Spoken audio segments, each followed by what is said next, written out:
Hey, hello. Hello Darshan ji, how are you?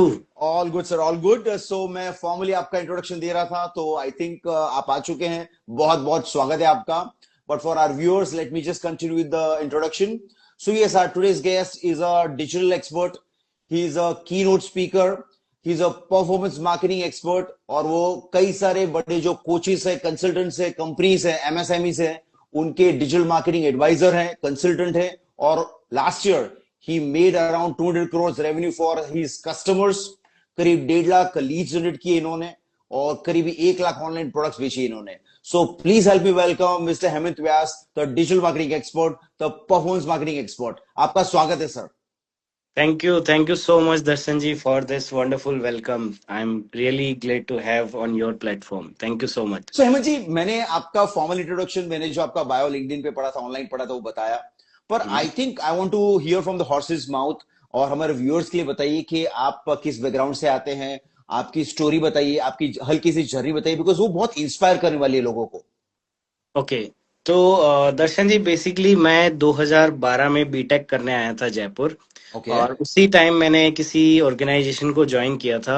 Okay. वहाँ पे मैं कुछ सेलिंग करता था, कुछ प्रोडक्ट सेल करता था। ओके। और 16 में फिर मेरा वहाँ पे 3 साल मैंने काम किया, बहुत ज्यादा कुछ हुआ नहीं। और 16 में फिर मैं ऐसे एक स्टेज पे आ गया था कि जहाँ लग रहा है यार अब क्या करना चाहिए। ओके। तो वहां फिर मेरे किसी एक दोस्त ने मुझे सजेस्ट किया कि यार डिजिटल मार्केटिंग भी अभी बड़ा बूमिंग करियर है, तो ओके। इस करियर में यू शुड ट्राई। तो ओके। वहां 17 से फिर मैंने डिजिटल मार्केटिंग सीखना स्टार्ट किया। लगभग 1 साल मैंने पूरा मेरा लर्निंग को दिया था।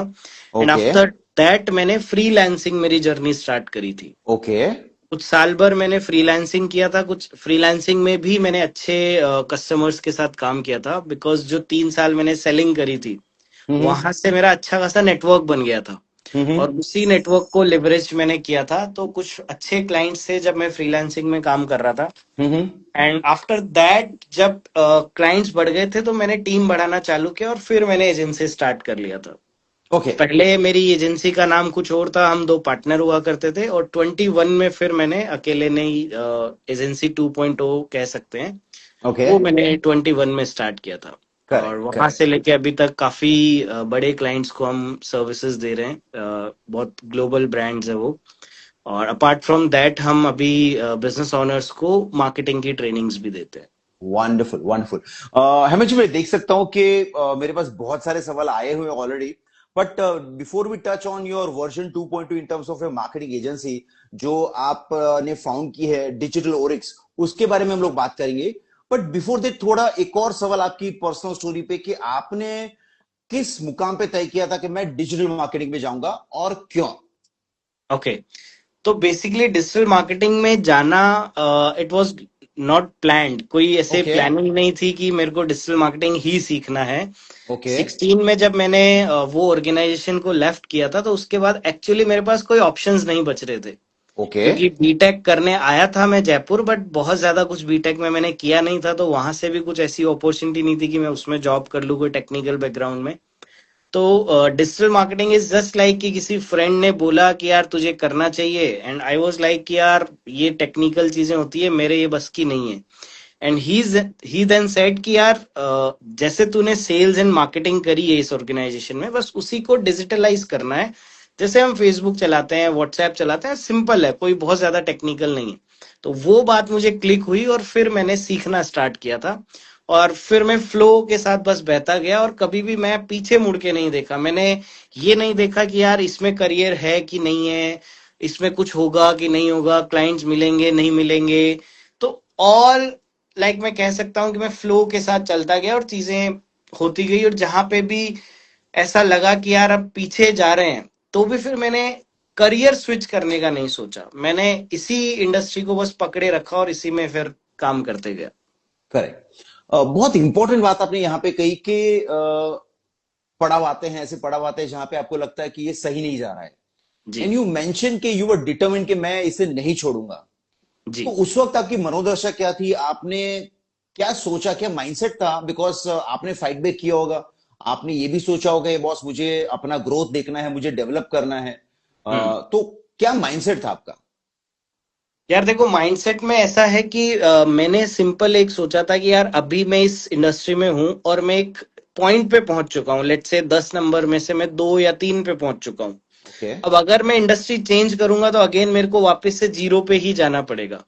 तो 0 से 10 पे पहुंचने में जो टाइम लगेगा ऑब्वियसली, बट यहाँ मैं 3 पे हूँ, थोड़े से और एफर्ट डालूंगा तो 3 to 10 में इजीली पहुंच जाऊंगा। और through correct. Out the journey मेरे काफी सारे मेंटोर्स का बहुत रोल रहा है। मैं हमेशा से अपने आप को ये समझता हूँ कि भाई मुझे कुछ नहीं आता है, तो मैं ओपनली बहुत सारे लोगों से कंसल्ट करता रहता हूँ। तो हर एक पड़ाव पे जब भी मैं नीचे गया हूँ, मैंने लोगों की हेल्प ली है, लोगों से कंसल्ट किया है। लाइक 21 की मैं आपको बात बताता हूँ, उसी टाइम मैंने हम्म। सोचा था कि यार अब स्किल तो आई गई है। पहले मेरे पास स्किल नहीं थी तो मैं जॉब नहीं कर कर सकता था, बट अब स्किल आ गई है तो अब जॉब कर लेते हैं। ओके। बट वहां फिर मेरे कुछ वेल विशर्स ने बोला कि नहीं, तुझे जॉब नहीं करनी चाहिए, एक और ट्राई कर। ओके। एक और ट्राई करेगा तो हो सकता है तू वहां पहुंच जाएगा। ओके। तो फिर अगेन वही माइंडसेट की 3 to 10 इजी होता है रादर देन 0 to 10। तो फिर मैं कंटिन्यू इसी में रहता गया। Interesting, interesting. यानी आपने युवाओं के लिए ये आई थिंक एक मैसेज भेजा है कि you need to fight back, आपको लड़ना पड़ेगा अपने सपनों के लिए, आपको मेहनत करनी होगी। डिजिटल मार्केटिंग एक बज़वर्ड बन चुका है, पर उसमें भी एक स्पेशलिटी है जहां पे आप स्पेशलाइज करते हैं, वो है परफॉर्मेंस मार्केटिंग। तो यस। डिजिटल मार्केटिंग और परफॉर्मेंस मार्केटिंग, बिकॉज बहुत कंफ्यूजन है, लोग कुछ भी बात कर लेते हैं, तो मैं चाहता हूं कि आपके जैसे एक्सपर्ट इस पे कुछ प्रकाश डालें। Wonderful, good question. तो देखो, बेसिकली डिजिटल मार्केटिंग भी एक ब्रॉड टॉपिक है। जो हम अभी सोशल मीडिया पे, फेसबुक, यूट्यूब, जो भी एडवर्टीजमेंट करते हैं, this is not only digital marketing. जो भी डिजिटल मीडियम, लाइक हम टीवी में भी एड्स देख रहे हैं, हम सिनेमा में भी एड्स देख रहे हैं, रेडियो पे भी एड्स देख रहे हैं, वो सब डिजिटल मार्केटिंग है। ओके। जो अभी बहुत हवा है वो बेसिकली इंटरनेट मार्केटिंग है। ओके। ओके। और परफॉर्मेंस मार्केटिंग अगर मैं बात करूं तो परफॉर्मेंस बेसिकली मींस कि जो भी हम एक्टिविटी करते हैं हमारे क्लाइंट्स के लिए, वहां से उनको रेवेन्यू इन कैश हो रहा है। ओके। फॉर एग्जाम्पल, मैं किसी कस्टमर का सोशल मीडिया मैनेज करता हूं और उस मैनेजमेंट से उसको सिर्फ फॉलोअर्स आ रहे हैं, व्यूज आ रहे हैं और उसकी ब्रांड बिल्डिंग हो रही है। ओके। तो ये बेसिकली हो गया ब्रांड मार्केटिंग। ओके। बट वहीं अगर मैं उसका सोशल मीडिया मैनेज कर रहा हूं टू जनरेट लीड्स, कि मैं ओके। फिर मास ऑडियंस के लिए कंटेंट नहीं डालूंगा, मैं specific to his audience, specific एक प्रॉब्लम को लेके वीडियो डालूंगा और मेरा पर्पस ही ये रहेगा कि इससे मेरे को लीड्स आए। ओके। तो बेसिकली रेवेन्यू जनरेट करना, लीड जनरेशन करना और फिर लीड को कन्वर्जन तक लेके आना, ये ओके। जो पूरा प्रोसेस होता है, this is like performance marketing. Interesting, oh interesting. Okay. तो आई थिंक आपने बहुत सारे आयाम यहाँ पे टच किए। आपने इंटरनेट मार्केटिंग बताया, डिजिटल का आपने एक टच बेस किया, और आपने परफॉर्मेंस मार्केटिंग के निश बताए आपने। जी। हल्का सा यहाँ पे, because I would break down the process, because हल्की सी जो व्यूअर्स हैं उनको भी थोड़ी समझ में आएगी कि ये आप कन्वर्जन की कुछ बात कर रहे थे, और मैंने ये देखा है कि हम्म, कई सारी जगह पे लीड जनरेशन के लिए कैंपेन्स चलते हैं, विजिबिलिटी आती है, पर कन्वर्जन नहीं आता है। जी। तो आप क्या डिफरेंस लेके आते हैं? ओके, तो बेसिकली देखो क्या होता है, जब भी कोई कैंपेन स्टार्ट करती है, मोस्टली जैसे डिजिटल मार्केटिंग एजेंसीज भी बहुत इंडिया में है। तो करेक्ट। जनरली होता क्या है कि कोई बच्चा डिजिटल मार्केटिंग का कोर्स करता है and he hmm. Is like कि I am a digital marketing expert, और फिर वो सीधा लीड जनरेशन कैंपेन स्टार्ट कर देता है। ओके। अब वहां से लीड, क्योंकि मेटा का एल्गोरिदम ही ऐसा है कि जो गोल आपने डिसाइड किया है वहां से वो आपको वो गोल तो फुलफिल करके देगा ही देगा। हम्म। हम्म। अब आपको लीड आना तो स्टार्ट हो गई, अब कन्वर्ट नहीं हो रहे हैं। रीजन बीइंग कि आपने मैसेज क्या दिया, ओके। किस मैसेज से आपने उनको बुलाया है, किस मैसेज से उन्होंने इंक्वायरी करी है। हम्म। तो बेसिकली आपकी जो स्टार्टिंग होती है that is from your ICP. Step number 1 is आप अपना आइडियल कस्टमर प्रोफाइल आइडेंटिफाई करते हैं कि ओके। एक्चुअली मुझे टारगेट किसको करना है। ओके। और उस आईसीपी का फिर आप पेन पॉइंट समझते हैं, उसके सीक्रेट डिजायर समझते हैं, उसके बिहाफ पे फिर आपके मार्केटिंग मैसेजेस बनते हैं। ओके।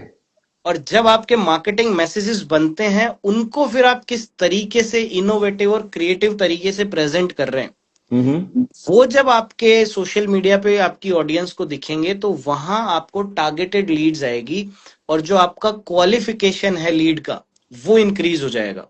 ओके देन फिर इसके बाद भी हम क्या प्रोसेस करते हैं, हम वो लीड्स को भी ऑटोमेटिकली क्वालिफाई करते हैं। Like there okay there are some questions कि हमने एक आईसीपी हमारा आइडेंटिफाई किया हुआ है, तो जो लीड आई है वो उस आईसीपी में फॉल कर रही है या नहीं कर रही। ओके इसके लिए हम कुछ ऑटोमेटेड क्वेश्चंस होते हैं, या तो हम जो लैंडिंग पेज होता है या फेसबुक का जो फॉर्म होता है उसी पे डेप्थ में फॉर्म फिल करवाते हैं, या फिर हम व्हाट्सएप के बोट के थ्रू उसको ऑटोमेटेड आंसर्स करवाते हैं। ओके तो अब आप देखोगे कि यहां से जो लीड्स सेल्स टीम के पास गई है ओके वो बाय डिफॉल्ट क्वालिटी लीड्स गई है।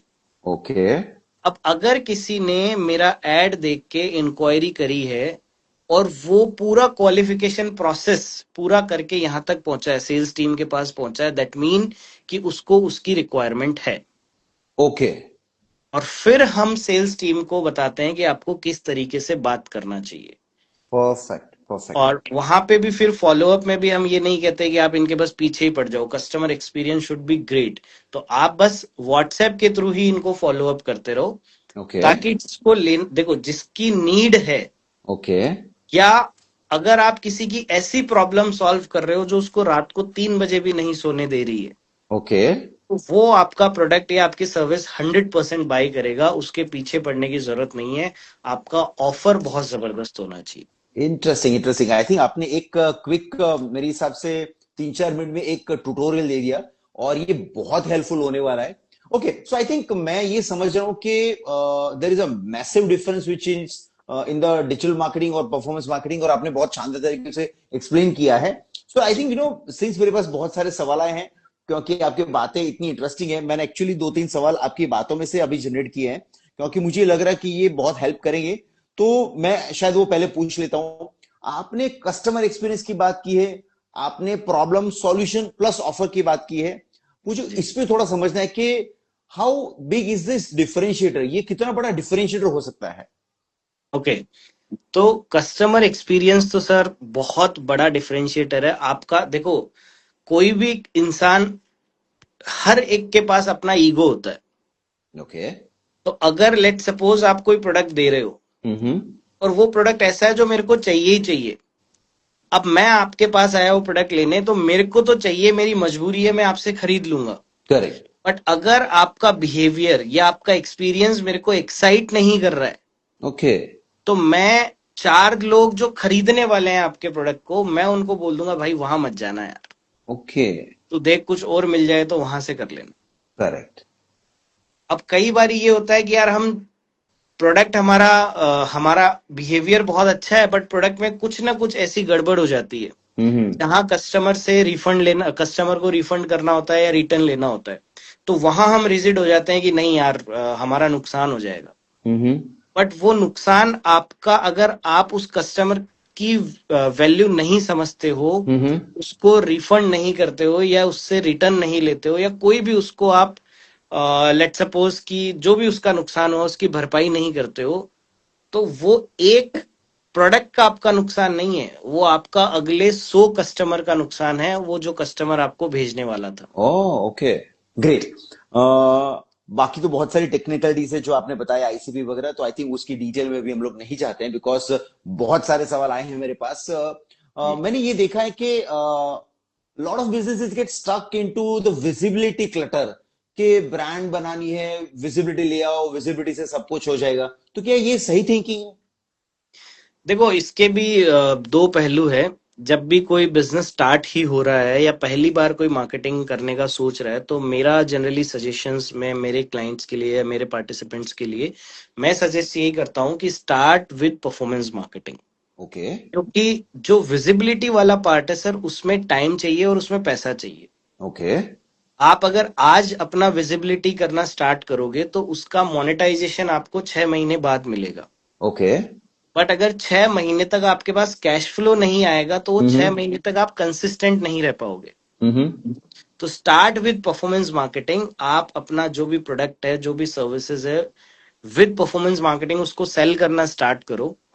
और जब एक लेवल पे आप पहुंच जाओ, जब आपके पास अच्छा कैश फ्लो आना स्टार्ट हो जाए, तो फिर आप अपनी विजिबिलिटी पे फोकस करो, उसको टाइम दो, उसमें इन्वेस्ट करो। ओके फिर आपकी दोनों चीजें पैरेलल चलना स्टार्ट होगी। और ऐसी ओके बहुत सारी केस स्टडीज भी है हमारे पास। जैसे कई बारी हमारे पास कुछ कोचेस आते हैं, वो बोलते हैं यार हमारी तो कोई प्रेजेंस ही नहीं है, तो हमारे कोर्सेज सेल होंगे क्या, हमारे वेबिनार्स में लोग आएंगे क्या। तो हम उनको दिखाते हैं कि ये देखिए जी, कोई विजिबिलिटी का फर्क नहीं पड़ता, ये देखो आपके आना स्टार्ट हो गए हैं। ओके फिर जब एक बार उनके पास कैश फ्लो बिल्ड होने लग जाता है, देन फिर हम उनको बोलते हैं कि now you should invest in your personal branding. Okay interesting interesting. ये जो आपने बताया कोचेस और क्रिएटर्स के बारे में, इसके बारे में थोड़ा डिटेल में बताइए कि मान लीजिए कोई हेल्थ कोच है या कोई assuming let's say finance coach है और वेल क्वालिफाइड एक्सपीरियंस है 10 साल का इन टर्म्स ऑफ द इंडस्ट्री, पर कोचिंग के लिए नया है। वैसे जो कैंडिडेट्स है, वैसे जो आपके क्रिएटर कस्टमर्स है, उन्हें आप किस तरह से हेल्प करते हैं ब्रांड बिल्डिंग में? ओके, तो जैसे अगर ब्रांड बिल्डिंग की हम बात कर रहे हैं, तो ब्रांड बिल्डिंग में तो बेसिकली सबसे पहले उनका पूरा हम एनालाइज करते हैं कि इनको क्या चीजों में एक्सपीरियंस है, किस टॉपिक पे ये बात कर सकते हैं। तो एक नीश हम आइडेंटिफाई करते हैं। ओके तो सबसे पहले नीश आइडेंटिफाई करते हैं, फिर हम उनसे गोल पूछते हैं कि आपको सोशल मीडिया पे बहुत सारे फॉलोअर्स चाहिए या बहुत सारी लीड्स चाहिए। ओके अगर वो बोलते हैं कि हमें बहुत सारे फॉलोअर्स चाहिए, तो हम्म फिर हम उनके लिए इस तरीके का कंटेंट प्रोड्यूस करते हैं जो मास ऑडियंस को अपील करता है। ओके जो एक रिक्शा वाला भी देख के बोलता है अरे वाह यार मजा आ गया इस रील में, तो और वो 10 लोगों को और शेयर करता है। ओके अगर उसको फॉलोअर्स चाहिए तो हम इस तरीके का कंटेंट बनाते हैं। और अगर वो कहता है कि नहीं मेरे को तो लीड्स चाहिए, तो फिर हम स्पेसिफिक टू हिज ऑडियंस, हम्म उस ऑडियंस की जो प्रॉब्लम है या उस ऑडियंस को जो चाहिए वो कंटेंट हम डिलीवर करते हैं। हम्म और अगर कोई कहता है कि नहीं हमें तो मिक्स चाहिए, तो वहां फिर हम 70-30 का रूल फॉलो करते हैं। 70% ऐसा कंटेंट डालते हैं जो मास ऑडियंस को अपील करे, और हम्म 30% हम ऐसा कंटेंट डालते हैं जो नीश मार्केट को अपील करे। Okay and this applies to all the aspects, जहां पे पर्सनल यस, ब्रांड है, मान लीजिए कोई पॉलिटिशियन है, कोई नेता अभिनेता, या कोई प्रोडक्ट है या एनी कंपनी है। One, any one, any one. Even movies भी अगर हम देखते हैं ना, तो वहां पे भी पहले आईसीपी आइडेंटिफाई होता है। ओ ओके आप देखो कि जैसे अभी कुछ हम देखें, एग्जांपल दीजिए। हाँ एग्जाम्पल देता हूं, जैसे तमाशा मूवी है। ओके तमाशा मूवी फ्लॉप गई, hmm but Animal movie super hit गई। ओके तो एनिमल के डायरेक्टर ने ये देखा कि यार इंडिया का जो कस्टमर है, हम्म उनको नॉलेज नहीं चाहिए, उनको मोटिवेशन नहीं चाहिए, हम्म उनको चाहिए थ्रिलर, एक्शन, लड़ाई, खून, ये सब चाहिए उनको।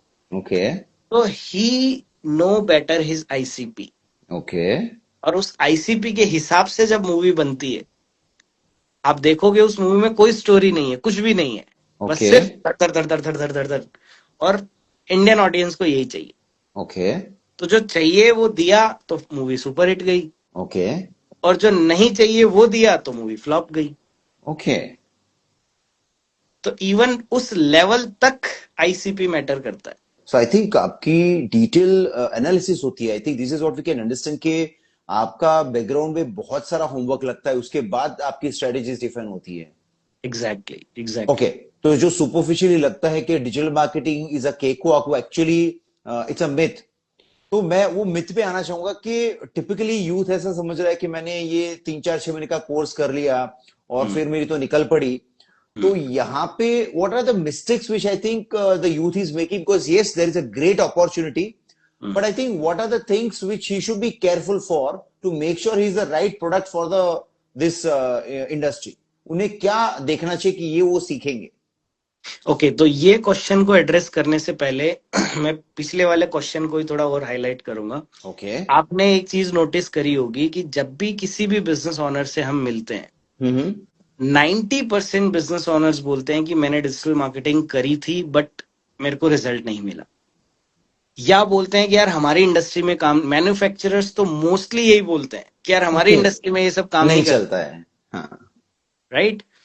तो ये ऐसा नहीं है कि इनकी इंडस्ट्री में चलता नहीं है, ये ऐसा है कि उन्होंने ढंग से चलाया ही नहीं है, ओके स्ट्रैटेजिकली काम ही नहीं किया, उन्होंने सस्ते के चक्कर में किसी से काम करवाया। और he is not marketeer, he is only digital marketeer, means कि वो सिर्फ डिजिटल टूल चलाना जानता है, स्ट्रैटेजिकली नहीं जानता है। करेक्ट। तो अब आपने सस्ते के चक्कर में उससे काम करवाया, उसने एक क्रिएटिव बना दिया जिसमें सिंपल आपका प्रोडक्ट दिखाया हुआ है या आपकी सर्विस का नाम लिखा हुआ है, और वो फेसबुक पे चार क्या होता है, ऐड चलाना कितना आसान है, 5 स्टेप ही तो करने हैं। तो 5 स्टेप करके उसने ऐड चला दिया, आपको लीड्स आई, 100 लीड्स आई, 100 में से 95 ने बोला कि हमने तो फॉर्म ही नहीं भरा था। 5 लोग बोले हाँ देखते हैं, और फिर वो 5 लोग भी कन्वर्ट नहीं होते, उनके फॉलोअप चलते रहते हैं।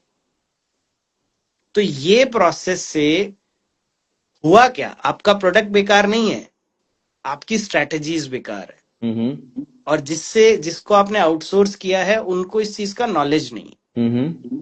तो अब अगर कोई स्टूडेंट अपना करियर देख रहा है डिजिटल मार्केटिंग में, तो मेरा उसको एडवाइस यही है कि first start learning tools like Meta पे ऐड कैसे चलते हैं, इंस्टा पे पर्सनल ब्रांडिंग कैसे होती है, ये टूल्स आप अंडरस्टैंड करो फॉर द फर्स्ट 6 मंथ और 1 ईयर।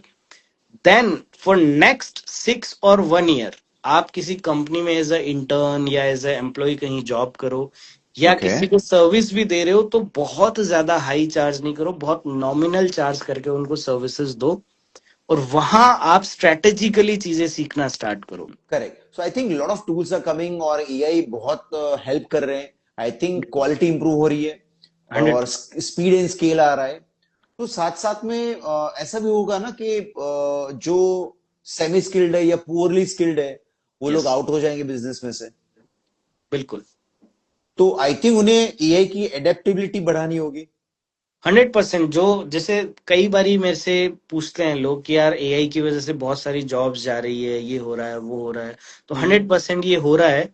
जॉब्स जैसे मैंने भी आपको बताया कि यार हमें 10 कॉपी राइटर का काम एक राइटर करके दे रहा है, तो ओके। हमें और 9 लोग क्यों हायर करें हम। तो करेक्ट। 100% जॉब्स जा रही है, बट जिसको इस इंडस्ट्री में टिके रहना है उसको अपने आप को अपस्किल करना पड़ेगा। अगर आप अपस्किल कर लोगे तो आपका अपॉर्चुनिटीज डबल हो गया। लेट सपोज कि 10 लोगों को मैं हायर करता, वो काम मेरा एक ही कर रही है, तो उस एक का मैं अप्रेजल कितना अच्छे से कर सकता हूँ, तो उसके लिए तो बहुत अच्छा हो गया ना। ट्रू बट ट्रू अगर वो ट्रू अपने आप को अपस्किल नहीं करता तो हमें उसको रिप्लेस करना पड़ता। True true. So I think what you are saying is constantly upskilling बहुत जरूरी होने वाला है, चाहे कोई भी क्षेत्र हो, बिकॉज ये तो हम भी बात करें digital marketing, but the same applies to all other industries also. 100%, 100%। तो ये जो ट्रांजिशन आ रहा है in terms of the impact, तो यहाँ पे creators, consultants, coaches and specially आपकी जो क्लाइंट्स है, कंपनीज है, वो किस तरह से अडेप्ट कर रहे हैं, उनकी क्या डिमांड्स आती है आपके पास? एक्चुअली अभी बहुत सारे लोगों को तो इसके बारे में पता भी नहीं है कि इतना सब ओके। कुछ भी एआई से हो सकता है क्या। ओके। शायद हो सकता है जिसकी वजह से अभी हम हाई चार्ज कर पा रहे हैं, बट जब जब पता सीक्रेट्स लगेगा रिवील्ड। ओके। जब पता लगेगा कि यार एफर्ट्स कम हो गए तो शायद वहां नेगोशिएशन स्टार्ट हो जाएंगे। करेक्ट। पर आई थिंक डिमांड भी बढ़ेगी, बिकॉज आई थिंक जो अभी शायद सोच रहे कि ये इतना कॉस्ट करेगा या ये मेरे बस की बात है कि नहीं है या मैं नहीं करवा पाऊंगा, मेरा बजट नहीं है, वो लोग आपके पास आना शुरू हो जाएंगे। 100%, 100%। और अभी जैसे आपने जो पूछा कि क्लाइंट्स कैसे यूज कर रहे हैं, तो फॉर एग्जांपल हमें किसी को वीडियो के लिए स्क्रिप्ट देनी है, तो earlier okay. What we were doing कि हम 4 वीडियो बना पा रहे थे या 10 वीडियो बना पा रहे थे, और क्लाइंट को भी बहुत कॉस्ट लग रही थी। अब स्क्रिप्टिंग बहुत आसान हो गया, तो हम एक दिन में 40-40 स्क्रिप्ट लिख के दे देते हैं। हम्म। फिर क्रिएटिव बनना बहुत आसान हो गया, फ्री पिक हम यूज करते हैं, फ्री पिक का एआई मॉडल है जहां से इमेजेस जनरेट हो जाती है। तो वीडियोस बनाना आसान हो गया, क्रिएटिव्स बनाना आसान हो गया, स्क्रिप्टिंग बहुत आसान हो गई, तो बेसिकली जो डिलीवरेबल्स थे वो बहुत ज्यादा बढ़ गए करेक्ट। और चीजें आसान हो गई। Correct. So I think it is taking care of the जो आपका स्पीड और स्केल आया है। तो ऑफ कोर्स सामने आपका कॉस्टिंग अफेक्ट होगा, बट देन आई थिंक आपका वॉल्यूम भी बढ़ने वाला है, डबल ट्रिपल हो सकता है। 100%, बिल्कुल। ग्रेट। तो एज एन एंटरप्रेन्योर आप ये सारे जो शिफ्ट्स आते हैं, बिकॉज आप एक तरफ क्रिएटिव पर्सन है, बिकॉज सारा दिमाग आपका है, आप एक तरफ 30-40 लोगों की टीम मैनेज करते हैं, आप क्लाइंट्स को मैनेज करते हैं, तो ये सारी भगादौड़ी में आप अपना माइंडसेट कैसे बना के रखते हैं? Because you to constantly evolve, आपको अपने आप को अपडेटेड रखना है, क्लाइंट को सेटिस्फेक्शन देना है, and as you rightly said customer experience, तो वो आपका सबसे महत्वपूर्ण रोल है। तो वहां पे आप कैसे मैनेज करते हैं? ओके, तो सबसे पहले तो जो आपने बोला कि यार अपडेटेड कैसे रहते हैं, तो उसके लिए मैं क्या करता हूँ, मैं बहुत कम, जैसे वेब सीरीज मूवीज ये बहुत कम देखता हूँ। ओके। मैंने सोशल मीडिया पे ऐसे चैनल्स को ही सब्सक्राइब किया हुआ है सिर्फ, जहां से मेरे को नॉलेज अपडेट हो जाए। तो since we are just about to enter into 2026, जो हमारे युवा है उनके लिए कोई संदेश आपका कि ये बहुत इंपॉर्टेंट है, नॉन नेगोशिएबल, ये तो करना ही चाहिए? हम्म। तो संदेशा ये है कि सेल्फ मोटिवेटेड आपको रहना ही चाहिए। आपको किसी दूसरे पे या किसी भी मोटिवेशनल वीडियो पे डिपेंडेंट नहीं रहना चाहिए, क्योंकि वो मोटिवेशन टेम्परेरी है। अगर मैं कोई यूट्यूब पे वीडियो देखूंगा, उससे मैं सिर्फ एक दिन या 2 दिन मोटिवेट रह सकता हूँ। हम्म। तो सेल्फ मोटिवेशन आपके अंदर होना चाहिए। और इन टर्म ऑफ स्किल, आप जो भी कर रहे हो उसमें अपना 200% दे दो बस। ओके। सो या आप ये कह रहे हैं, बिकॉज एक डिबेट ये भी चल रहा है कि डिग्री वर्सेस स्किल्स, तो what is your take on that? आप क्या कहना चाहेंगे इधर? सर, वैसे तो मैं चाह नहीं रहा था पब्लिक प्लेटफॉर्म पे बोलना, बट आपने ये क्वेश्चन पूछ ही लिया। ये क्वेश्चन पूछ ही लिया तो मैं आपको बताऊं सर, मेरे पास भी कोई डिग्री नहीं है। मैं 12th पास ही हूँ। उसके बाद मैंने बीटेक ड्रॉप कर दिया था। तो Big revelation happening here. Hemant was live confirming this, but I think it's one of the biggest motivations for the युवा, for the youth के आप उसके बावजूद इतनी बड़ी सक्सेस हासिल कर सकते हैं। और मैं अपने व्यूअर्स के लिए बता दूं कि हेमंत जी ने बहुत कैंडिडली एक्सेप्ट किया है। तो मैं थोड़ी रिविलेशन करता हूं कि बहुत बड़े कोचेस, क्रिएटर्स जो आप कह सकते हैं कि टॉप 5 टॉप 10 में हैं, वो हेमंत जी की सर्विसेज ले रहे हैं। और मैं कुछ टॉप ऑटोमोटिव कंपनीज है, इंडस्ट्रियल कंपनीज जो इंडिया में टॉप 2 में आती है, वो हेमंत जी की सर्विसेज ले रहे हैं। तो ये बहुत बड़ा achievement. I think hats off to you Hemant ji for thank you. Acknowledging this online. Thank you. Thank you. Okay, some rapid fire things, because मैं चाहता हूं कि आपके जो ऑडियंस है, यंगस्टर ज्यादा है। तो do you believe in prayers? 100%, 100%। Okay. And do you meditate? अभी तो नहीं। कुछ टाइम पहले मैं योग निद्रा करता था, बट इन दिनों मेरा छूट गया है। Okay, great. What is one thing which you don't want to miss in 2026? One thing, AI upskilling. Okay, अभी भी आप इतना सोच रहे हैं स्किलिंग के बारे में, आप स्किलिंग के बारे में, great. And one thing you want to change about yourself? जो मेडिटेशन की बात करी अभी उस पे जो टाइम नहीं मिल पा रहा है, उसी को थोड़ा और फोकस करना है। लाइक अगर आप थोड़ा सा और मेरा इंस्टाग्राम स्क्रॉल डाउन करेंगे, तो यू विल सी कि लगभग 8-10 महीने पहले मेरा वेट 69 kg था। ओके। उससे पहले 86 था। तो मैंने 6 महीने बहुत हार्ड वर्क करके 69 पे मैं आया था। और अभी कुछ दिनों से वापस मैंने 7-8 किलो गेन किया। तो मेरे को वापस से मेरा उस जोन में वापस जाना है, जहाँ पे मैं प्रॉपर मेरे हेल्थ पे भी फोकस कर रहा हूँ। Great. Yeah. What are you looking at 2026 for Orex, your firm? Okay, so हम एक स्टेप और क्लोजर चले जाएंगे towards our goal to reach 100 CR in next 4 years। Wow, great, wonderful. Any message for the youngsters? हाँ, for youngsters message यही है कि skill पे काम करो, पैसा अपने आप आ जाएगा। Great. सीखते Uh, रहो। great. And anything on the personal level? Personal level पे दूसरों की हेल्प करने में आपको मजा आना चाहिए। जब ये चीज हो जाएगी ना, तो फिर आप किसी को जैसे यूं होता है ना कि आपने 50,000 रुपए ले लिया और फिर अब आप उसको सर्विस नहीं दे रहे हो, उसको टाइम नहीं दे रहे हो। तो आपको जब ये वाले भाव अपने अंदर आ जाएंगे कि यार मुझे लोगों की मदद करनी है, लोग अगर मेरे पे ट्रस्ट कर रहे हैं तो उनको मेरे से रिजल्ट्स मिलने चाहिए। तो हेल्प करने वाला जब भाव आपके अंदर आएगा, तो आप देखोगे कि आपकी वजह से आपके क्लाइंट्स ग्रो कर रहे हैं, आपकी टीम ग्रो कर रही है। और ये दो चीजें जब ग्रो करेगी, तो हमारी ग्रोथ अपने आप हो जाएगी। और आप जब ऐसा फील करते कि मैं स्टक हो गया हूं, यार यहाँ पे क्लिक नहीं हो रहा है, यहाँ पे मजा नहीं आ रहा है, आई थिंक मैं थोड़ा डल फील कर रहा हूं, उस वक्त आप क्या करते हैं? सर, वैसे तो ये जो फेज रहता है, ये मेरा बड़ा टेम्परेरी फेज रहता है। अपने आप ही पता नहीं क्यों कहाँ चला जाता है। बट फिर भी मैं, मेरे कुछ एक दो दोस्त है, मैं उनके साथ बड़ा बैठता हूँ और सारी चीजें फिर डिस्कस करता हूँ कि यार ये कैसे होगा, डर लग रहा है, ऐसे वैसे। तो जब उनके साथ डिस्कशंस होते हैं तो वहां से वापस से कॉन्फिडेंस आ जाता है, तो ये टेम्परेरी चीज है मेरे लिए। Great. Does your family motivate you? 100% family का बहुत सपोर्ट रहता है, बहुत मोटिवेट करते हैं, और सबसे बड़ी बात फैमिली ने मुझे फ्री रखा हुआ है। जब से मैंने पढ़ना स्टार्ट किया है तब से ही सारे डिसीजंस मेरे ही हैं।